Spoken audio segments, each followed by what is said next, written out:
The temperature hit 117 degrees the day Rochelle Grant biked 12 miles to her shift. A man watched the whole thing from his truck. He didn't roll down the window. He didn't call out. He just sat there, both hands on the wheel, and let her ride past. But he wasn't ignoring her. Something in his chest had gone still. And by the time the sun went down, that quiet man would do the one thing nobody in that town saw coming. The road out of Cross Junction had no shade. Just cracked asphalt, dry brush, and a sky the color of a struck match. Rochelle pushed down on the pedal. Then the other. 12 miles. She said it to herself like a prayer. Every rotation of that rusted sprocket was a small act of defiance against a life that seemed determined to break her knees.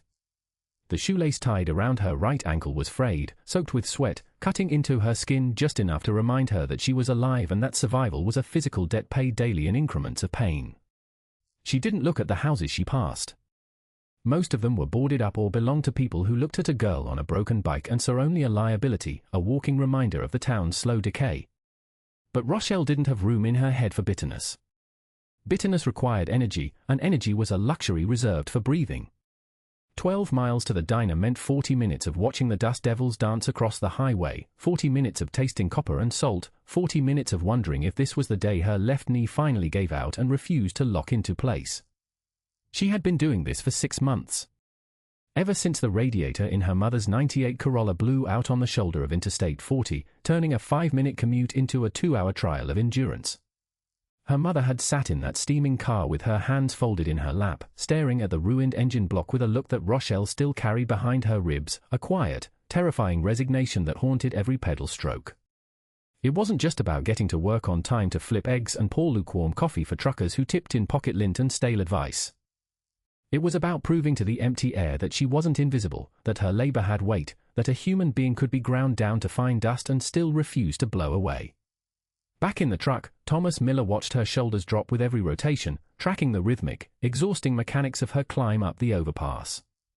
He had seen hundreds of people on this highway, but none of them moved with that specific kind of silence, the silence of someone who had long ago stopped asking for help because she knew the echo would only mock her.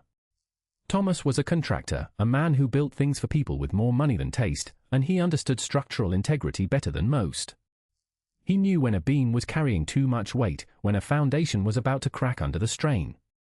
And looking at Rochelle, he realized something that made his stomach turn. That girl wasn't just carrying her own weight, she was carrying the crushing, unyielding gravity of an entire generation that had been left behind by the booming economy just 20 miles to the west. The town of Cross Junction was a place people drove through on their way to somewhere better, leaving behind a wake of exhaust and discarded plastic cups. Nobody stopped here unless they had to. Nobody looked at the people walking along the shoulder unless they were blocking traffic. But as Thomas shifted his truck into gear and kept a steady, agonizingly slow distance behind her, maintaining 100 yards of invisible space so as not to spook her or bruise whatever fragile armor she wore, his mind was racing through calculations that had nothing to do with lumber or drywall.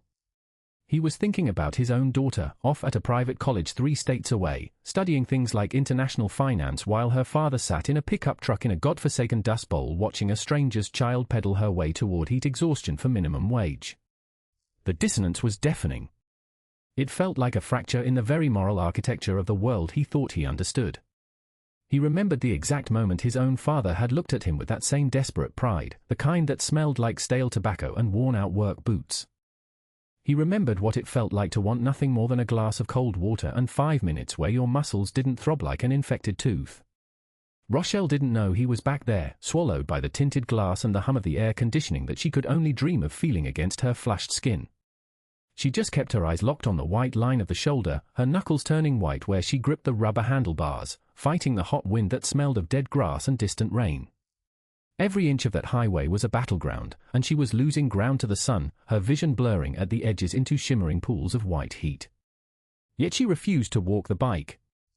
Walking meant admitting defeat to the afternoon. Walking meant letting the heat win.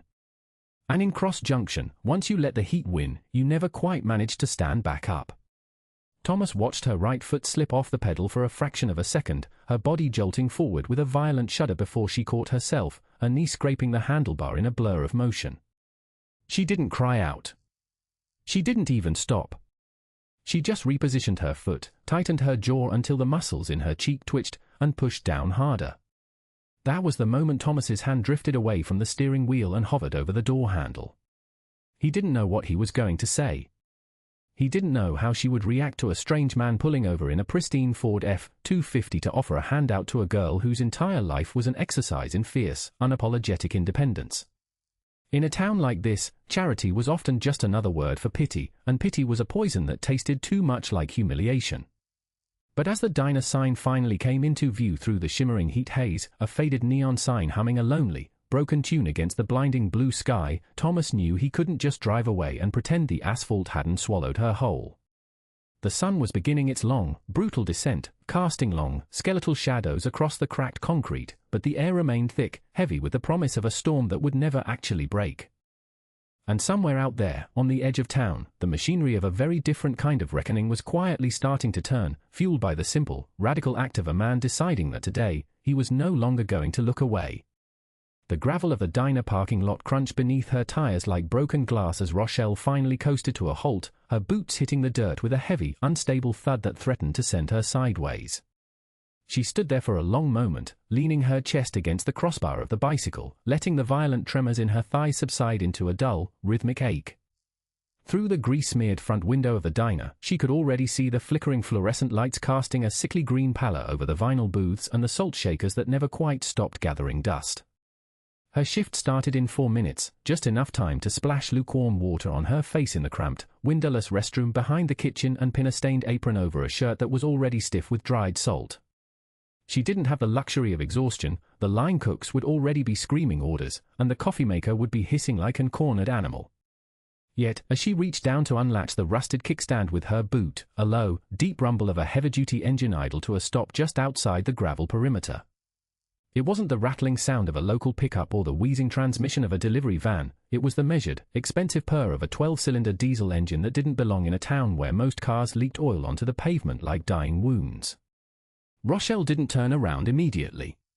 She kept her gaze fixed on the peeling yellow paint of the back door, her fingers still clenched tightly around the rubber grip of the handlebar, waiting for the inevitable voice of a customer complaining about the heat or demanding a table by the broken air conditioner. But the footsteps that crunched across the gravel weren't hurried.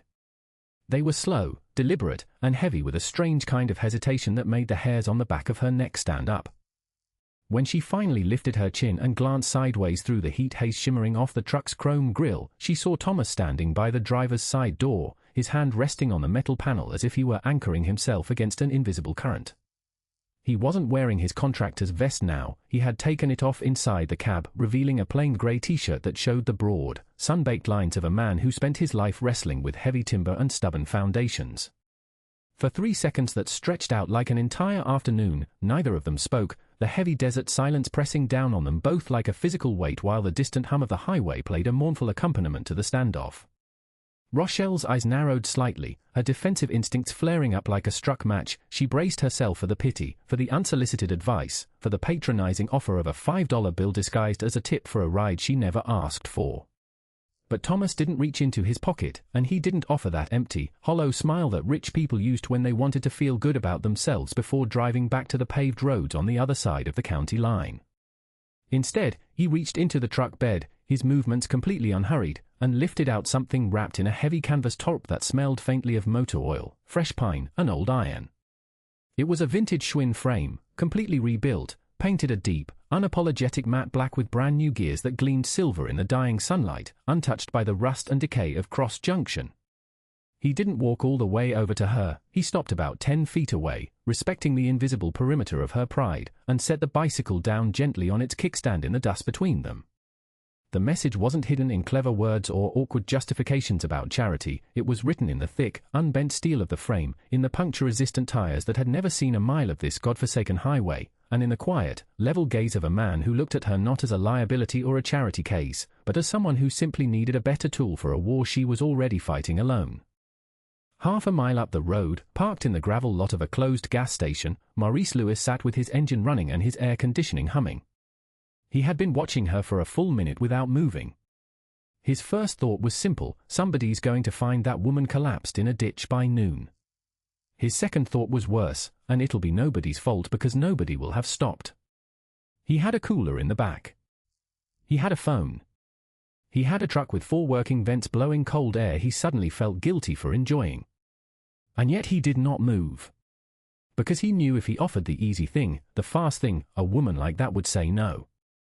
She had the right to say she did not need to be rescued.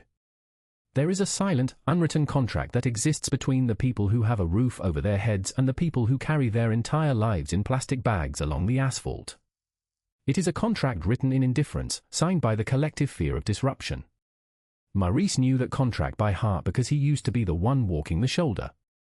He remembered the asphalt radiating heat through the soles of his thin shoes, the way drivers would deliberately look away the moment their eyes met his in the rearview mirror, pretending to check their GPS or adjust the radio.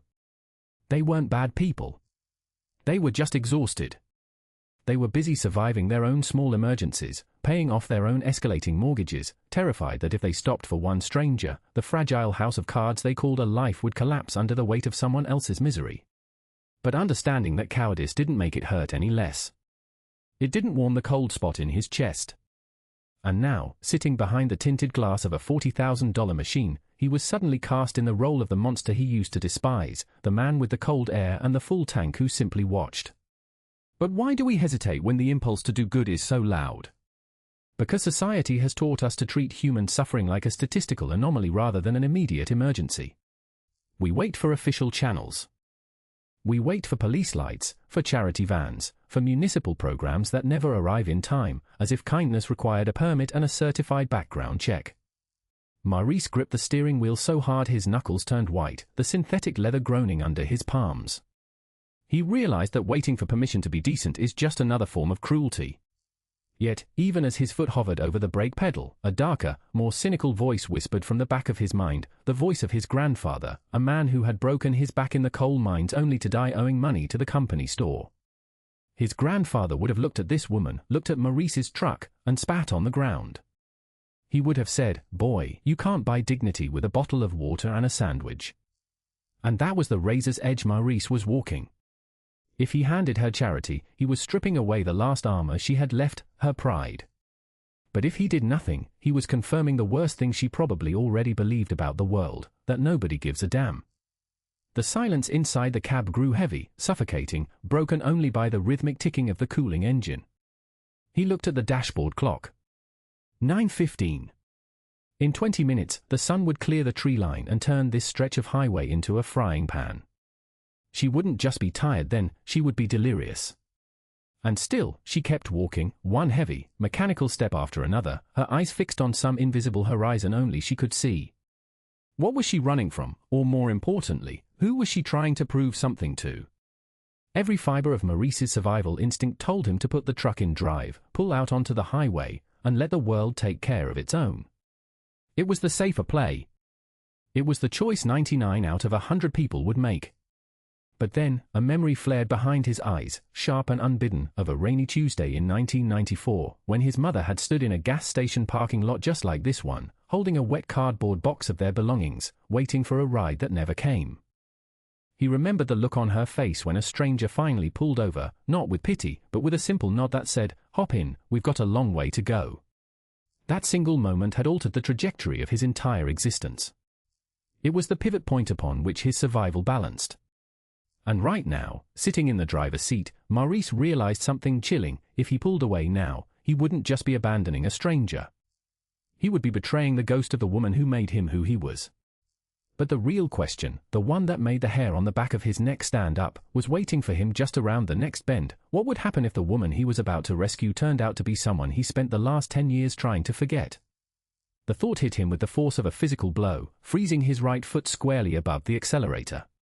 For a decade, Maurice had systematically dismantled his past, brick by painful brick, moving 3 states away, changing his phone number, and burying the old neighborhood so deep in his memory that even he sometimes doubted it had ever existed.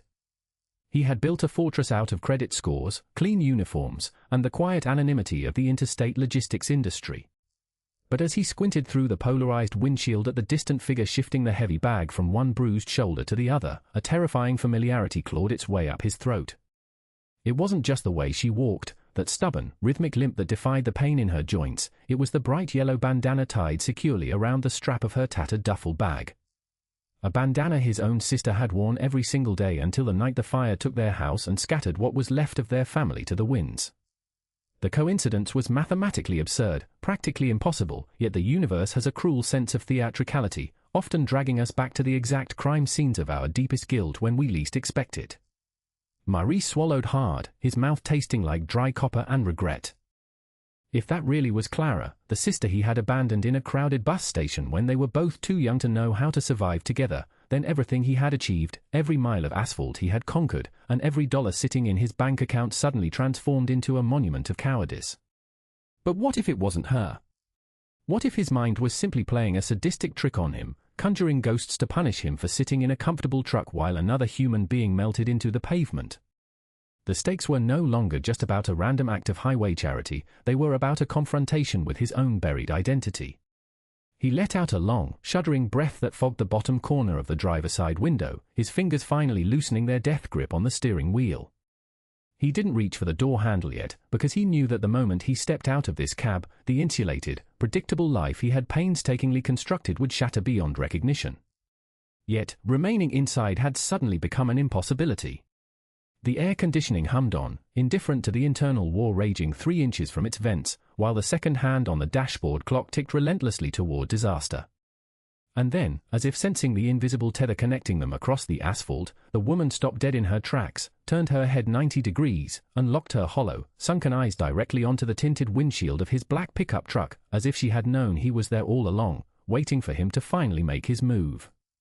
The oxygen seemed to instantly drain from the cab, leaving Maurice gasping silently against the headrest as his reflection blurred in the glass.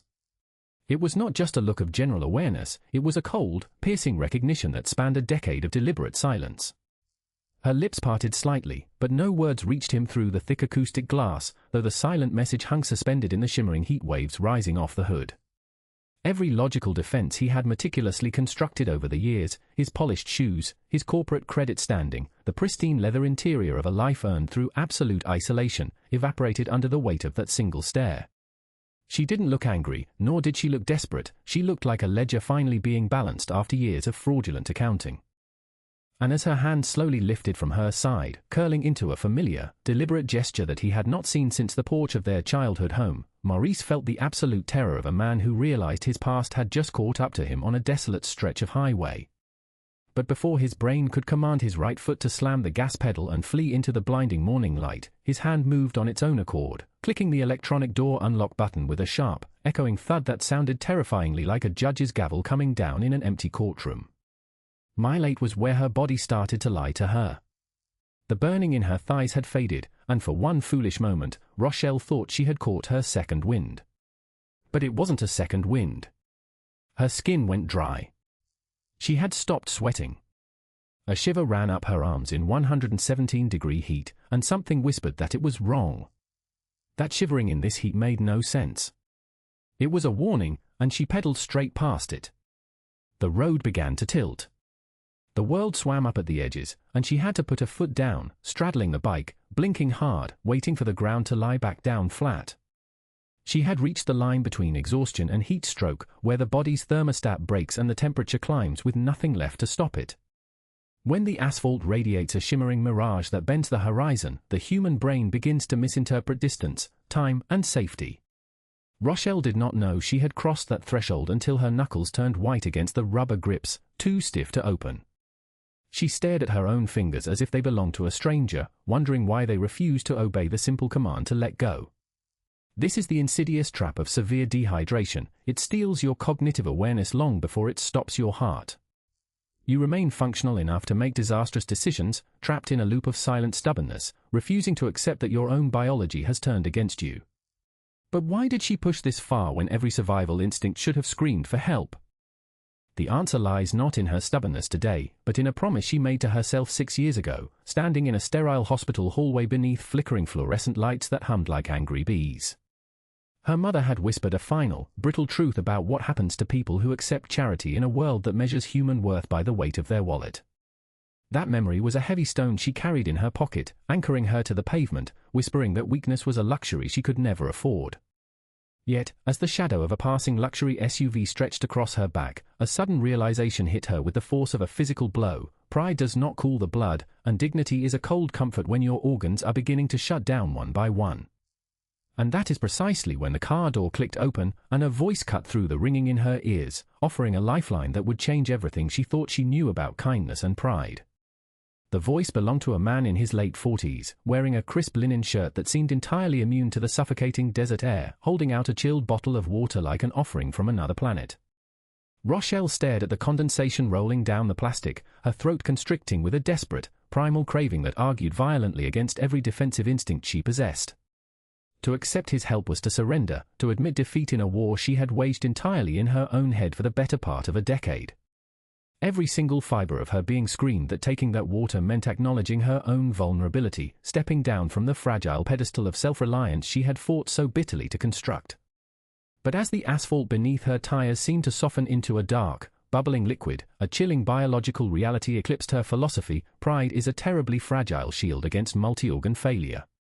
She slowly opened her stiff, white-knuckled grip, letting her fingers unfurl with agonizing slowness, and reached out not with gratitude, but with the hollow resignation of someone making a transaction with defeat. The moment the cold bottle touched her palm, a bizarre realization washed over her. The man wasn't looking at her with the pity she so deeply feared, but with a terrifying, clinical detachment, as if she were merely a broken machine he had paused to inspect on the shoulder of the highway. And that micro-expression, fleeting though it was, unlocked a much darker question that would forever alter the trajectory of her afternoon. Was his sudden appearance a stroke of pure, unadulterated luck, or was she about to step into a trap far more dangerous than the desert heat itself? The water was freezing, an almost violent shock to a system screaming for mercy, yet as the liquid slid past her scorched throat, her mind didn't settle into relief, it sharpened into a sudden, paranoid clarity. People in pristine linen shirts driving six-figure vehicles down desolate stretches of highway do not simply stop out of the goodness of their hearts without an underlying calculation. In the calculus of wealth and poverty, charity is rarely a gift, it is an asymmetrical exchange where the receiver pays with their dignity and the giver purchases a temporary absolution from the guilt of their own comfort. Rochelle pulled the bottle away from her lips, droplets spilling over her trembling chin, and looked closer at the man standing before her. His eyes weren't filled with human warmth or the instinctive panic of someone witnessing a medical emergency, they possessed the cold, calculating appraisal of a collector examining a damaged artifact. He didn't ask how she was feeling. He didn't ask her name, her destination, or why she was riding a rusted bicycle across a stretch of road that even seasoned truckers avoided during peak afternoon hours. Instead, he reached into his pocket and produced a sleek, metallic business card, sliding it between his thumb and forefinger with the practiced smoothness of a man who dealt in transactions rather than rescue missions. This is where the narrative of modern altruism fractures, revealing the jagged edges of power dynamics that operate beneath the sunlit surface of everyday interactions. You see, the most dangerous moments in life rarely announce themselves with sirens or drawn weapons, they slip into your reality disguised as a cold drink on a hot day, offering an easy way out of a difficult situation while quietly tightening a noose around your autonomy. Rochelle stared at the embossed silver lettering on the card, her brain struggling to assemble the letters into a coherent thought as the desert heat continued to press against her skull like a heavy iron skillet. The card bore no corporate logo, no title, only a single phone number and a name that carried a weight she couldn't quite place, hovering at the very edge of her memory like a forgotten ghost from her past. And as she looked from the card up to his unblinking, patient gaze, a terrifying possibility began to take root in the soil of her exhaustion. What if he wasn't a random Good Samaritan at all, but someone who had been waiting for this exact breakdown, on this exact mile marker, for a very long time? But to understand why this stranger had been tracking her every movement across the county line, we have to rewind 6 hours to the moment she walked out of her apartment building, leaving behind a glowing eviction notice taped to the door and a burner phone that had just received a text message from an unknown sender containing a single, chilling instruction: keep riding until someone stops for you. The realization hit her harder than the heat stroke itself, turning the cool water in her stomach into a knot of freezing lead as she suddenly understood that her entire journey today was never an escape, but a carefully orchestrated migration toward a confrontation she could no longer avoid. The silence that followed was heavy, punctuated only by the hiss of distant traffic and the erratic pounding of blood inside her ears. A trapped animal's survival instinct finally overrode the paralysis of shock, and Rochelle's eyes darted toward the open door of the SUV, scanning the leather interior for any sign of an escape route or a discarded weapon that might explain the true nature of this ambush. But there was no weapon visible, only a sleek black briefcase resting on the passenger seat, locked with a biometric scanner that pulsed with a faint, hypnotic blue light. The man didn't flinch at her sudden movement. Instead, a thin, knowing smile crept across his lips, as if her paranoia was not an unexpected reaction, but a predictable variable he had already factored into his equation. He knew about the eviction notice. He knew about the burner phone. And most disturbingly, he knew about the promise she had whispered over her mother's hospital bed 6 years ago, a private vow that had never been written down, spoken aloud, or shared with another living soul. How was that even possible? The human mind, when pushed to the absolute brink of physiological collapse, desperately seeks rational explanations for the impossible, yet the truth hanging in the shimmering desert air defied every logical boundary she possessed. He stepped closer, the faint scent of expensive cologne cutting sharply through the smell of hot asphalt and sweat, and whispered a single name that made her blood run colder than the ice water in her veins. It was the name of the man who had ruined her father 20 years ago, disappearing into the corporate ether just before their family lost everything. And as the pieces of this monstrous puzzle violently slammed into place, Rochelle realized the most terrifying truth of all. She wasn't rescued by a stranger, she had just walked straight into a trap 3 decades in the making. But what leverage did she possibly hold that could warrant such an elaborate, multi-year manhunt across county lines? The answer was hidden inside the rusted frame of the bicycle she had been pushing this entire time. Bernardine Cole, a nurse for 31 years, found her collapsed on a clinic step and pulled her into the dark. "You stopped sweating, honey," Bernardine said, immediately soaking a towel and applying it to her neck, armpits, and wrists to cool the blood vessels. "Another mile in that sun and I might have been finding you in the ditch. You understand me?" Rochelle closed her eyes and nodded. She had a shift. She had a daughter who loved her the whole sky. After an hour of cooling down and slow sips of water, she checked the clock. She could still make it. Walking the last 2 miles, she arrived at the diner at 10:58. 2 minutes to spare. She tied on her apron, clocked in, and kept going. 2 minutes. In the brutal calculus of low-wage survival, those 2 minutes were not a technicality, they were the thin red line separating a living wage from a disciplinary write-up that no manager would ever justify with the phrase heat exhaustion. Rochelle tied the stained polyester apron around her waist with fingers that still trembled slightly from the internal thermal shock of minutes prior, the cold water from Bernardine Clinic towel having receded into a dull, throbbing ache between her shoulder blades. Yet, as she stepped out of the narrow employee corridor and onto the sticky linoleum of the diner floor, the transformation was instantaneous, a chilling professional rigor replacing the raw human vulnerability of a few moments ago. But what the customers seated in the high-backed vinyl booths never saw, and what the management fundamentally refused to calculate in their endless spreadsheets of labor optimization, was the invisible structural tax exacted upon the working poor just to reach the starting line of a shift. It is a profound, systemic irony that those who physically build, clean, and sustain the urban landscape are routinely forced to gamble their physiological well-being against the relentless tick of a time clock, while those who profit from their output sit in climate-controlled offices debating the elasticity of labor costs. When the first ticket printed from the kitchen rail, table 4, 3 coffees, 2 orders of eggs over easy, Rochelle's hands moved with a practiced, mechanical precision that masked the lingering nausea in her stomach, a phantom reminder of the asphalt heat she had just narrowly escaped. This isn't merely about resilience or the romanticized grit of the American working class, it is an unyielding machinery that extracts human stamina as a raw resource, converting sweat and suppressed agony into bottom-line profit margins. Think about the hidden costs behind your next morning routine, the invisible network of bodies pushing past their biological limits just to ensure the wheels of daily commerce turn without a single stutter.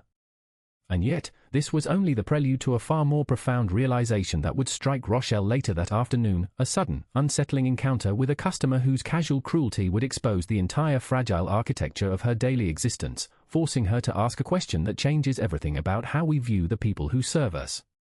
But before we get to that devastating confrontation at table 7, we need to examine the precise economic trap that made walking 3 miles in 95-degree heat her only logical choice. Why didn't she just take the bus?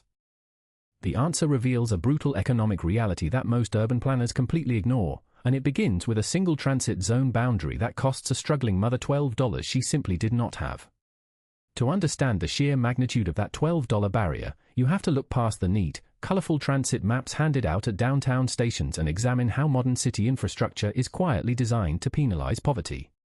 The metropolitan bus system operates on a segmented zone model, a bureaucratic abstraction that treats geographical distance as a linear equation while completely ignoring the spatial segregation of affordable housing.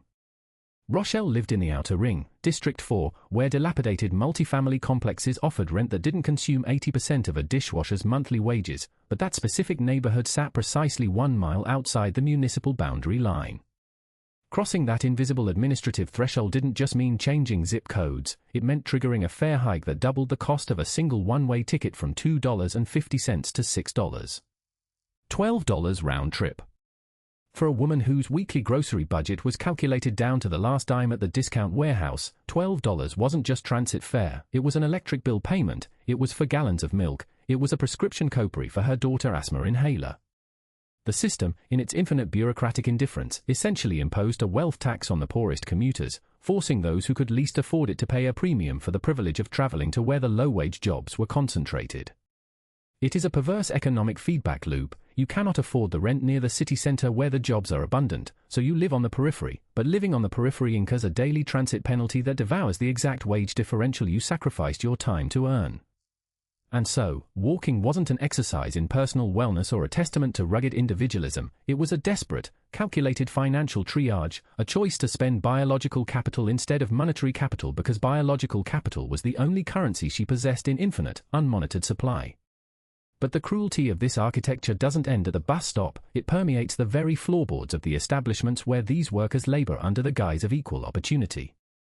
As Rochelle balanced 3 heavy ceramic plates of breakfast specials toward table 2, her mind was already calculating the math of the afternoon shift, whether she could stretch the remaining half bottle of warm tap water in her locker to last until her 4 o'clock break, or if the rising temperature in the kitchen would trigger another wave of dizziness before the lunch rush finally subsided. And this brings us directly to the core mechanism of the trap, the insidious illusion of flexibility that management uses to justify erratic scheduling, a practice that keeps workers in a state of perpetual physiological and financial precarity. You see, Rochelle was classified as part-time contingent, a corporate label that sounds benign on paper but functionally strips away any guarantee of stable hours, sick leave, or basic predictability. 1 week she would be scheduled for 38 hours, just shy of the threshold that legally mandated health insurance benefits. The next week, her hours would be slashed to 14 without warning, plunging her into an immediate cash flow crisis that forced her to borrow against the coming month's rent just to keep the lights on.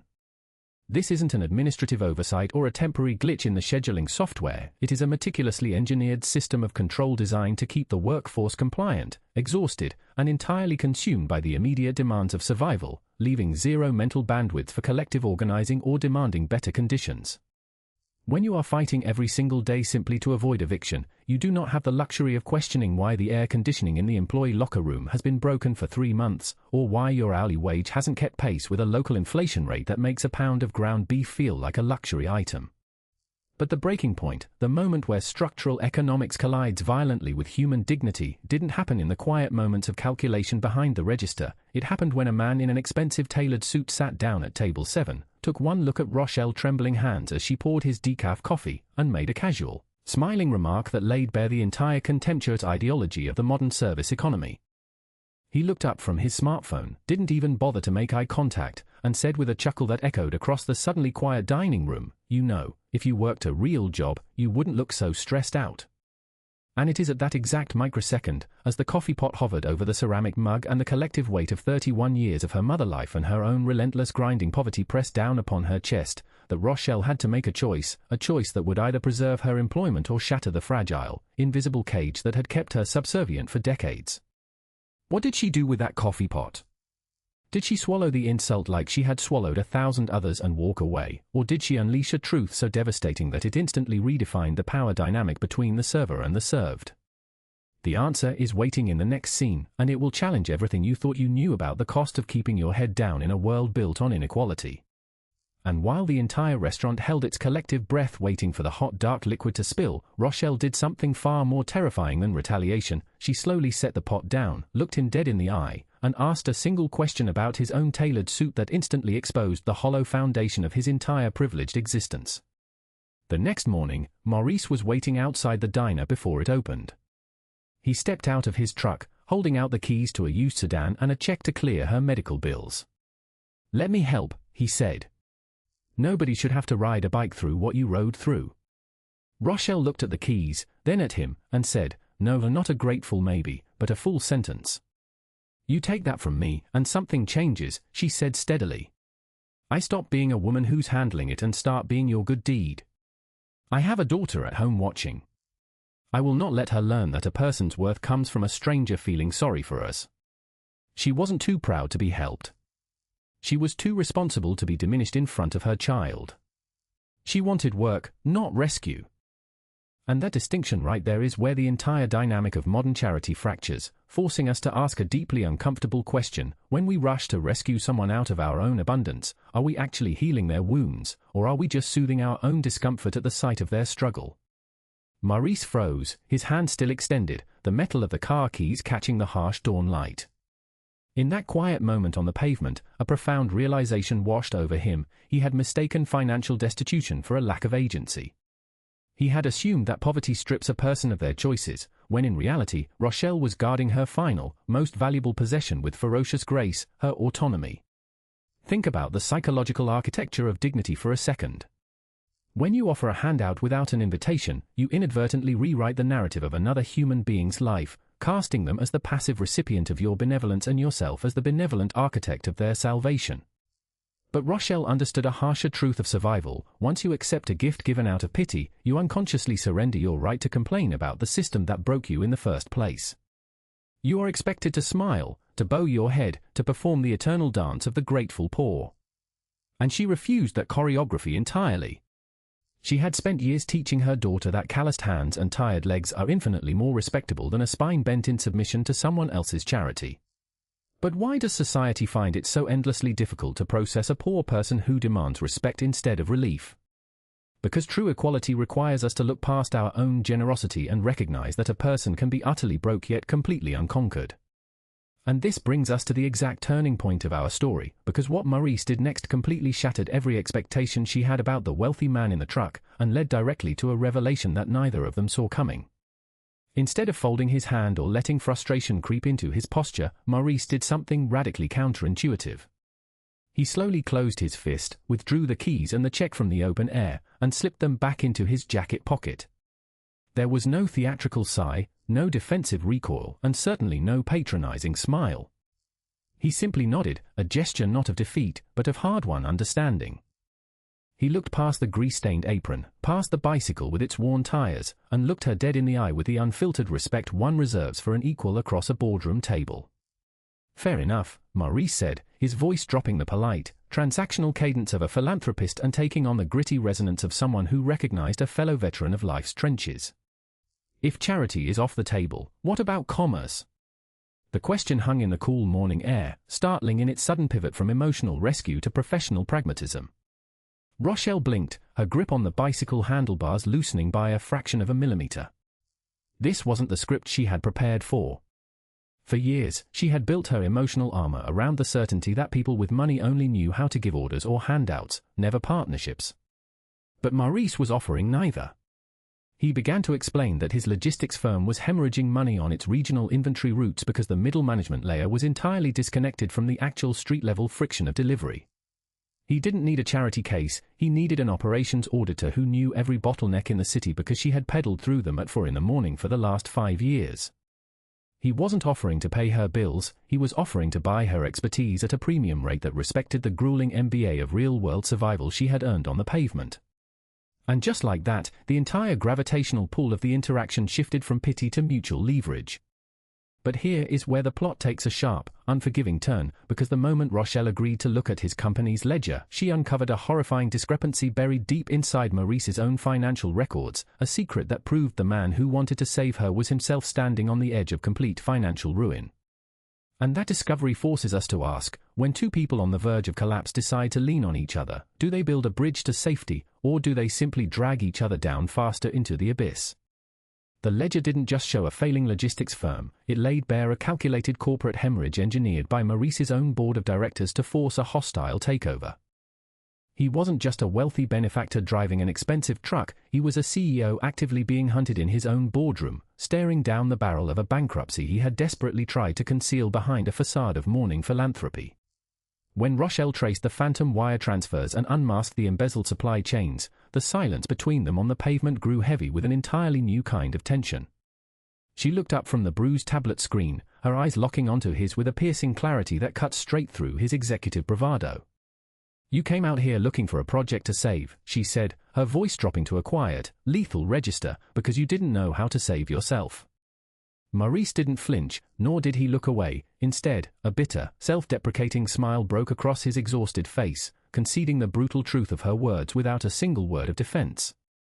He had driven out to that diner at dawn seeking the cheap dopamine hit of playing savior to a tired mother on a bicycle, only to find himself standing trial before the very working-class resilience he thought he could buy. But as the first rays of the sun finally crested the horizon, painting the asphalt in sharp, unforgiving amber, Rochelle didn't walk away. She tapped the glowing screen, pointed a grease-stained finger at a gaping vulnerability in the board's hostile acquisition strategy, and quietly whispered the exact countermaneuver that could completely dismantle their corporate assassins by noon. And right there, amid the exhaust fumes and the clinking diner mugs, an unlikely alliance was forged, not out of charity, pity, or desperation, but out of absolute, unyielding mutual utility. Yet, little did they know, the board had already anticipated Maurice's desperation and planted a mole within his inner circle, setting a trap that would spring shut the very second they walked through corporate doors. How does a single mother who fixes flat tires at dawn outsmart a boardroom full of corporate sharks before the stock market even opens? The answer lies in a hidden clause within the logistics firm's founding charter that Maurice had completely forgotten, but Rochelle had memorized years ago while auditing municipal contracts under the streetlights. She laid out the strategy with the cold, unshakable precision of a master tactician, explaining that the founding charter's survival clause meant the board's hostile buyout was legally void if operations maintained profitability through direct, decentralized micro-routes rather than centralized warehouses. Maurice stared at her, the pieces finally clicking into place as he realized the woman he had tried to hand a charity check to was actually holding the master key to his entire corporate survival. But as they climbed into the truck to drive toward the downtown headquarters, neither of them anticipated the chilling trap waiting in the executive suite. The mole inside the board had already leaked their impending arrival to the corporate press, framing Maurice's partnership with a working-class mother as an unethical conflict of interest designed to liquidate company assets. Flashbulbs blinded them the exact second they stepped out of the vehicle, with reporters shoving microphones in their faces and screaming loaded questions about financial misconduct. And this is where the true test of their newly forged alliance began, forcing Rochelle to decide whether to walk away and protect her hard-earned anonymity, or step into the lion's den and fight a war she never asked to join. She didn't flinch beneath the sudden glare of the flashbulbs, nor did she instinctively pull her worn jacket tighter around herself as the aggressive cameras pushed closer. Instead, Rochelle slowly turned her head, locked her gaze directly onto the lens of the most aggressive reporter, and offered a calm, razor-sharp smile that immediately silenced the chaotic shouting on the pavement. She knew that running away at this exact microsecond would permanently brand her as a guilty accomplice in the fabricated scandal, while stepping back into the shadows would hand her hard-won autonomy right back to the corporate elites. But as she straightened her shoulders and stepped past the barrier toward the revolving glass doors, a chilling thought stopped her dead in her tracks. What if the mole inside the boardroom wasn't just an ordinary executive, but someone Maurice trusted with his entire life? A day later, Maurice invited her to his office and slid a small, yellowed object across the desk. It was an old ID badge. The photo showed a tired, steady middle-aged woman with hair pulled back. Below it was a name, Delia Lewis, 19 years of service at a cannery with no cooling. She rode a bike too, Maurice said quietly to the window. The heat got her in the end, and I was 19 and couldn't buy her one cold room.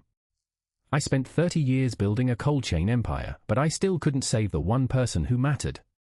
When I saw you on your bicycle on my road, I tried to fix you with my wallet because that's the only language grief taught me.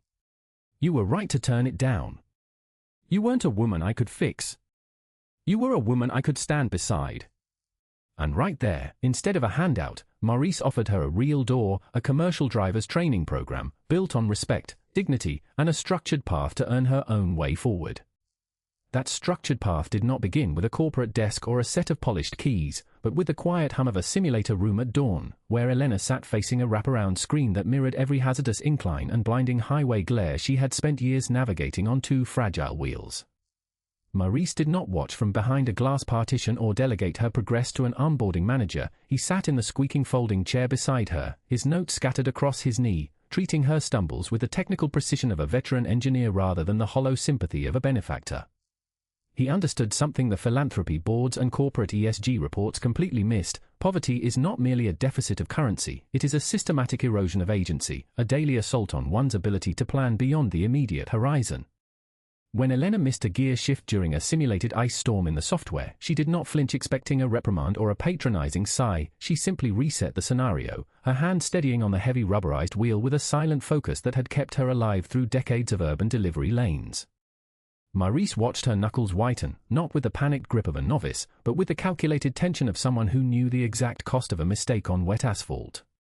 It was this exact friction, the honest, unyielding friction of labor shared shoulder to shoulder, that transformed what could have been a charity case into an alliance forged in mutual respect. Over the next 6 months, as the yellowed ID badge of Delia Lewis remained tucked safely in the corner of Maurice's desk blotter like a silent witness to their unspoken pact, Elena dismantled the invisible walls that had kept her trapped in the precarious gig economy. She didn't just learn the mechanics of air brakes and gross vehicle weight ratings, she mastered the architecture of logistics, studying how temperature-controlled supply chains could mean the difference between a farm's survival and a season's ruin, seeing for the first time the vast, hidden arteries of the city she had spent her life merely dodging. And when she finally stepped out of the training hangar and into the cab of a real, 12-ton refrigerated semi, its diesel engine rumbling with a deep, authoritative purr beneath her feet, she did not look back at Maurice as if he were a savior who had parted the clouds. Instead, she gave him a single, sharp nod of recognition, the universal salute of one professional acknowledging another across the cab of a rig. As the massive truck rolled out of the terminal gates and merged seamlessly into the morning arterial traffic, Maurice did not wipe a stray tear from his eye or reach for his phone to record the moment for a company newsletter. He simply turned back to his desk, picked up the faded plastic badge of the mother he could never save, and for the first time in 30 years, the cold weight in his chest felt remarkably, enduringly light, replaced not by the vanity of redemption, but by the quiet, grounding satisfaction of a debt finally paid in the only currency that truly mattered, dignity, earned mile by hard-fought mile. The transition from an individual victory to an institutional shift is rarely gentle, yet within 12 months of Elena taking her place behind the wheel of her own refrigerated unit, the ripple effects began to reshape the very floorboards of Maurice's corporate empire. It started not with a sweeping corporate mandate or a flashy PR campaign on LinkedIn, but with the quiet, stubborn persistence of a driver who refused to let dispatchers treat warehouse turnaround times as mere mathematical abstractions. Elena knew what it felt like to wait under a merciless midday sun without access to a clean restroom or a basic water fountain, her bicycle leaning against a baking loading bay while logistics coordinators sat 3 floors up in air-conditioned comfort pushing digital ledgers around. So when she walked into her first quarterly operations review, no longer the silent outsider waiting for a handout, but now a senior fleet captain representing over 40 independent owner-operators, she brought something far more valuable than quarterly growth projections. She brought the uncompromising blueprint of human-centric infrastructure. She stood at the head of the polished mahogany boardroom table, her calloused fingers resting calmly on the sleek surface, pointing out the systemic bottlenecks that corporate spreadsheets consistently failed to capture. She explained how a 20-minute delay at an unshaded loading dock didn't just disrupt delivery schedules, it compounded driver fatigue, accelerated perishable spoilage, and systematically eroded the physical stamina of the workforce that kept the nation's supply chain from seizing entirely. Maurice sat back in his ergonomic leather chair, watching her command the room with an effortless authority that owed nothing to MBA degrees or boardroom politics and everything to 20 years of surviving the harshest edges of the asphalt jungle. He didn't interrupt or try to soften her blunt assessments. Instead, he nodded slowly, recognizing that the true genius of her leadership lay in her refusal to let anyone forget where the rubber actually met the road. The executives around the table, accustomed to smoothing over operational friction with hollow corporate jargon and superficial wellness seminars, sat in sudden, attentive silence as Elena laid out a comprehensive proposal for driver-first terminal upgrades, complete with shaded rest pavilions, accessible hydration stations, and standardized turnaround caps that respected both the driver's body and the integrity of the cargo. It was a radical pivot from the predatory efficiency models that had dominated the logistics sector for decades, yet as Maurice looked down at the budget allocations, he saw something extraordinary. These humane interventions weren't draining the company's profit margins, they were actively lowering turnover rates, virtually eliminating cargo damage claims, and boosting overall route punctuality by nearly 18%. The realization settled over the executive suite with the quiet force of an undeniable truth. Treating workers with uncompromising dignity wasn't just an ethical imperative born from past grief, it was the most sophisticated, resilient business model imaginable. Outside the floor-to-ceiling glass windows, the massive 12-ton refrigerated trucks continued their endless choreography across the concrete terminal yards, their gleaming white refrigerated boxes catching the sharp afternoon sunlight as they prepared to fan out across the sprawling regional highways. Maurice reached down, his fingers lightly brushing the edge of the old, yellowed employee ID badge of Delia Lewis that still rested quietly in the corner of his blotter, its faded ink no longer a monument to an unpayable debt, but a compass pointing steadily toward a more honorable future. The transition from boardroom strategy to daily terminal reality required more than just policy adjustments. It demanded a complete cultural reset among the mid-level dispatchers who had long viewed drivers as interchangeable digits on a computerized tracking screen. Elena understood that systemic change rarely trickles down naturally from executive mandates, so she established the peer-led mentorship circles right there in the concrete dispatch yards, ensuring that every newly recruited driver coming out of the simulator rooms had a seasoned veteran in their corner to teach them the unspoken rules of survival on long-haul routes. When young drivers struggled with the crushing isolation of cross-country hauls or the punishing pressure of unrealistic delivery windows, they didn't find themselves talking to an automated call center or an indifferent human resources rep. They found a network of peers who recognized that mental endurance was just as critical to road safety as mechanical maintenance. Maurice watched from his office window as Elena spent her Saturday mornings walking the terminal lines, personally inspecting the tire treads and refrigeration units of the outgoing rigs, her sharp eyes catching minor mechanical discrepancies that computer diagnostics routinely overlooked. It was this relentless attention to detail, combined with an unwavering refusal to let corporate bureaucracy compromise human well-being, that fundamentally altered the DNA of the entire enterprise. The company's retention rate skyrocketed to an unprecedented 94% within 2 years, turning what was once a notoriously high-turnover industry into the most coveted employer across the entire regional logistics corridor. Yet, amidst the expansion and the industry accolades, Maurice never forgot the solitary, dusty bicycle leaning against his office window years ago, nor the quiet dignity of the woman who rode it without ever asking for pity. As he watched Elena climb back up into the cab of her heavy-duty rig for a cross-country run, her silhouette framed against the sprawling, cloudless horizon, he finally closed the leather desk drawer over the faded plastic badge of Delia Lewis, not to hide it away in forgetfulness, but because its mission was complete, woven permanently into the heartbeat of every truck rolling down the highway.